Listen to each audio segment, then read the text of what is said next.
Queridos, Colossenses capítulo 3, versos 12 a 14.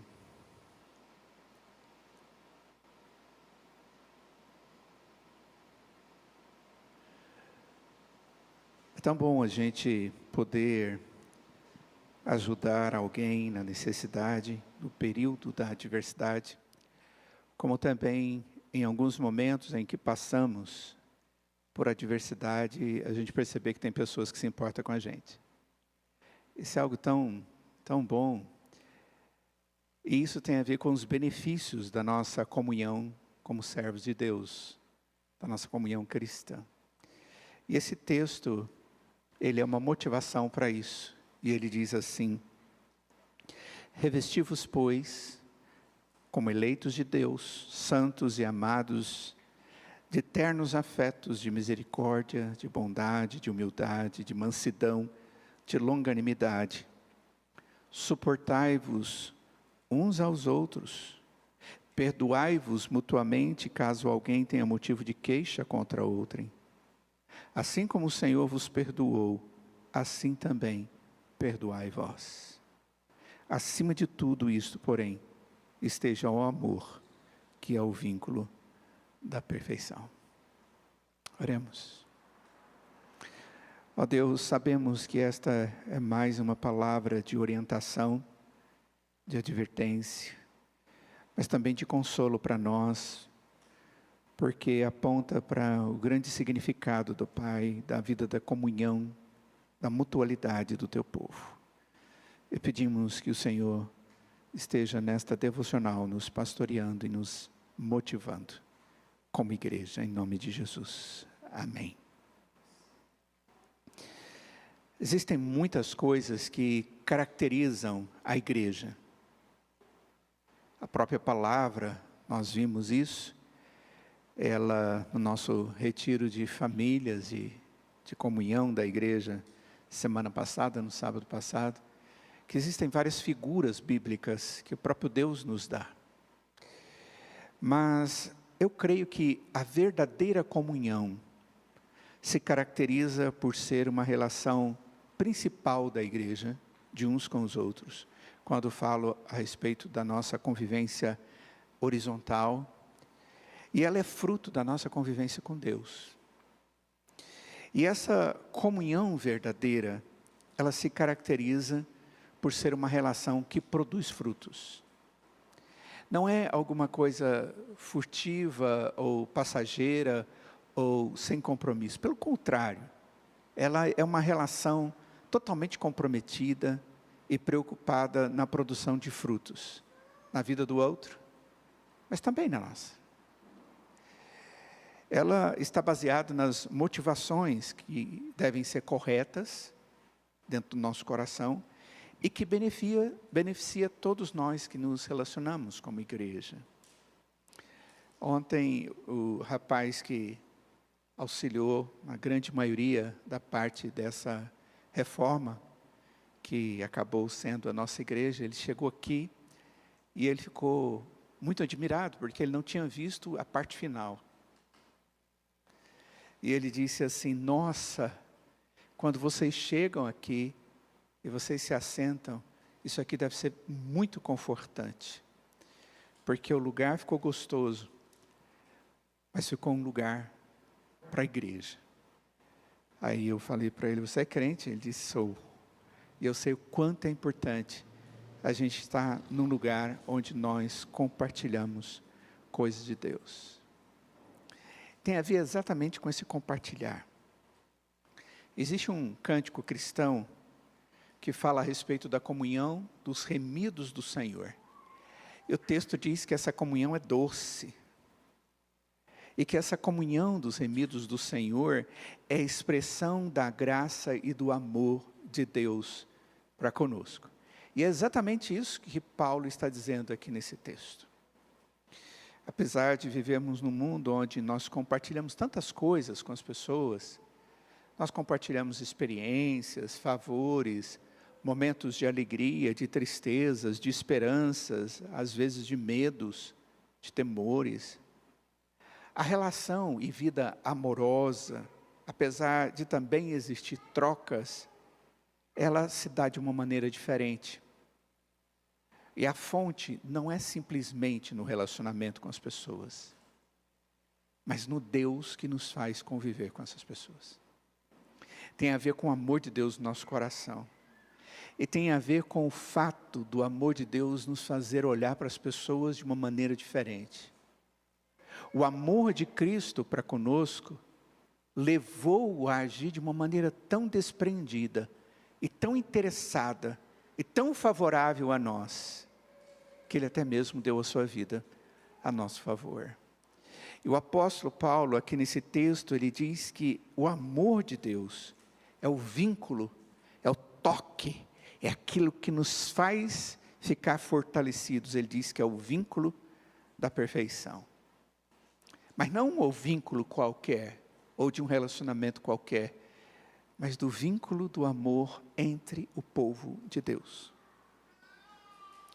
Como que nós podemos aprender e viver uma comunhão com pessoas, dando e recebendo benefícios, sem que isso se torne algo exageradamente penoso para nós, desmotivador, mas pelo contrário, algo interessante, desejado, ao ponto de fazermos isso com intenção verdadeira, com força. Eu creio que é necessário nós aprendermos a valorizar a dinâmica de uma verdadeira comunhão cristã frutífera. Queridos, os benefícios provenientes da comunhão com pessoas, dando e recebendo benefícios, sem que isso se torne algo exageradamente penoso, é necessário. E nós precisamos aprender a valorizar a dinâmica de uma verdadeira comunhão cristã frutífera. Quais são os benefícios da comunhão? Eles existem, e eles podem ser observados de dois ângulos diferentes. Primeiro, daquele que é o instrumento de Deus para beneficiar o outro, e segundo, daquele que é beneficiado e reconhece o favor concedido.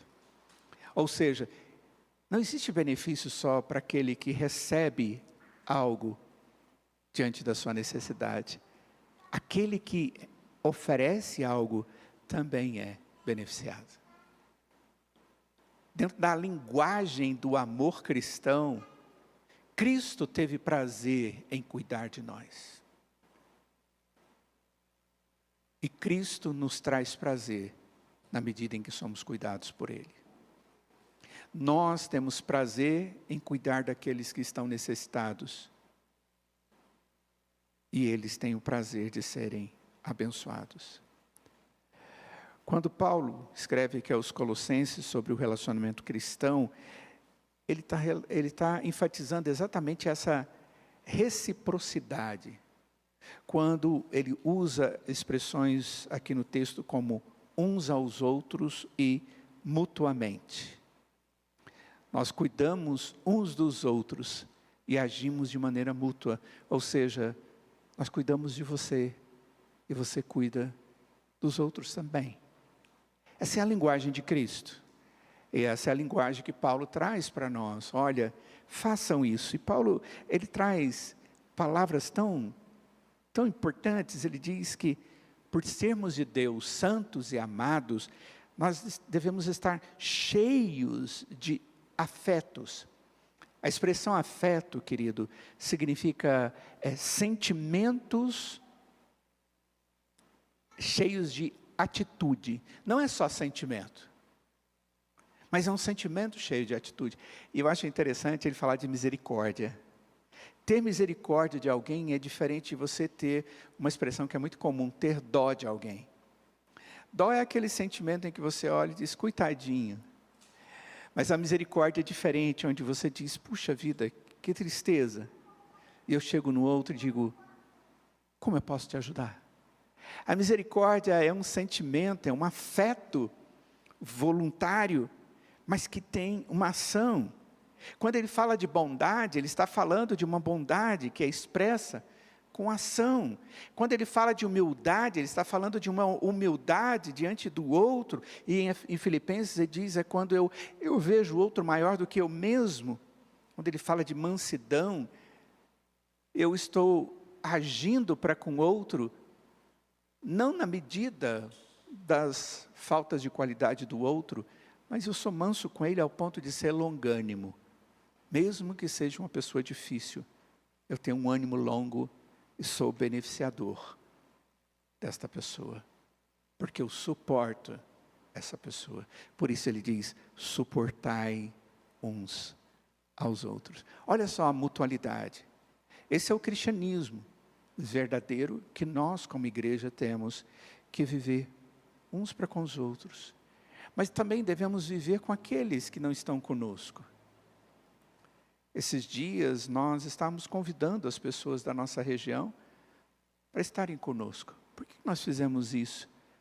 Porque nós desejamos ser nesse lugar onde estamos, aqueles que levam a palavra de Deus, mas também que compartilham sentimentos e que compartilham amizade, a fraternidade cristã, o amor que aprendemos em Cristo Jesus. Ao ponto das pessoas saberem que esse é um lugar onde Cristo é conhecido, mas também os seus ensinamentos são vivenciados. As pessoas precisam disso. Eu e você precisamos disso. Nós precisamos de dar e receber aquilo que temos recebido e aprendido com Cristo Jesus. E é exatamente isso que Paulo está trazendo aqui no texto. Em alguns momentos da vida nós precisamos ser ajudados por pessoas e outros sermos ajudados. E essa dinâmica, por algum motivo maior ou menor, eu preciso assumir, porque Deus me ensina isso. Quais são os benefícios daquele que na comunhão supre o necessitado? A Escritura ela é abundante ao nos ensinar a vida cristã a partir de Deus e do seu amor incondicional e eficaz. Então, a primeira coisa, o primeiro benefício é a alegria de estarmos obedecendo o ensinamento da palavra de Deus. Isso é, para nós, um grande privilégio. Jesus ensinou isso na sua própria vida. Houve interesse e ação dele, a fim de resgatar o perdido e assim produzir esperança novamente, na minha vida e na sua vida. O profeta Miqueias, ele enfatiza a singularidade de Deus ao reter sua ira e ao mesmo tempo tem prazer na misericórdia. Miqueias capítulo 7, verso de número 18, ele diz, quem, ó Deus, é semelhante a ti, que perdoas a iniquidade e te esqueces da transgressão do restante da tua herança? O Senhor não retém a sua ira para sempre, porque tem prazer na sua misericórdia. Quando, através da comunhão, nós somos instrumentos de resgate, de perdão, de consolo, de transformação, isso também nos edifica e faz bem a nós. E esse ato de altruísmo, de amor que edifica, é fundamental na demonstração do amor na comunhão cristã. Eu e você não somos como Deus. Contudo, a Bíblia nos ensina a buscarmos com empenho e perseverança o modelo que é Cristo Jesus. Por exemplo, o Senhor Jesus, em Mateus capítulo 11, no verso 29 e 30, Jesus diz, tomai sobre vós o meu jugo e aprendei de mim, porque sou manso e humilde de coração, e achareis descanso para a vossa alma, porque o meu jugo é suave e o meu fardo é leve. Essas são as palavras de Jesus. O próprio apóstolo Paulo, ele assumiu isso para a sua vida, ensinando aos coríntios isso, ele diz, sede meus imitadores, porque eu sou imitador de Cristo. Em Efésios capítulo 5, verso 1, ele diz algo muito semelhante, ele diz, sede pois imitadores de Deus, como filhos amados. Queridos, todo o desafio da comunhão cristã sempre vai existir para nós. Apesar de o ensino bíblico estar diante dos nossos olhos, existe um caminho a ser percorrido para a sua prática. Contudo, os benefícios da comunhão cristã, conforme nós aprendemos na Bíblia, eles devem ser suficientes para movermos em direção a essa relação como igreja frutífera. Olhar para o meu irmão com o olho de Cristo Jesus, do amor cristão, que é o vínculo da perfeição.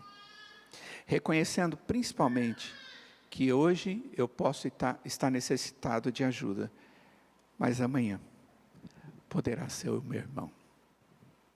Como é bom desfrutar da graça de Deus. Como é bom ver você, Milene, hoje aqui. Você desfrutou da graça de Deus e a igreja intercedeu por você. E você foi alguém que recebeu do amor de Deus na sua vida.